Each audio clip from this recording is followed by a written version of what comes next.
Hello, ladies and gentlemen. This is Thomas Fross here with Fross and Fross Wealth Management, where as always, we at least attempt to be the voice of reason in a world full of the pundits of pessimism and that huge, scary wall of worry.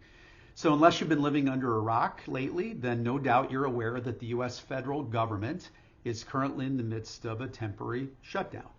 But what you may not have heard was that last week, a small part of the federal government took a short break from being shut down to make sure that the Labor Department could deliver the September Consumer Price Index numbers, commonly referred to as CPI. Now, what does this matter to you? Well, the government uses the July, August, and September inflation numbers to calculate the Social Security's cost of living adjustment for next year. So the September report is the final piece of the puzzle for the 2026 adjustment. The report showed that inflation came in a little lower than expected. Most analysts were expecting about a 3.5% jump in inflation, and we saw about a 3% increase for September.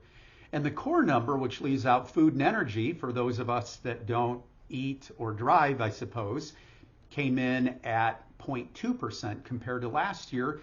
Then if we put everything together, inflation is about 3% higher, which means inflation has cooled off a bit, but it's still running a little hotter than the Federal Reserve's 2% target. Now, the big story this month was energy prices. They're what kept inflation numbers from dropping even more. But the bright spot was housing. Housing costs are finally starting to cool down. Rent increases slowed to about 3.5% over the last 12 months. That's the smallest jump that we've seen since 2021. Now, to put that in perspective, annual rent growth peaked at 8.3% in early 2023. And since rent makes up more than a third of the inflation index, that cooling trend could keep inflation easing into next year. Now, early signs suggest that the increase that you'll be receiving in Social Security will likely be on the smaller side, nothing like the big jumps that we've seen over the last couple of years when inflation was running especially hot. But that's good news because that also means that inflation is not running as hot as it was in the past.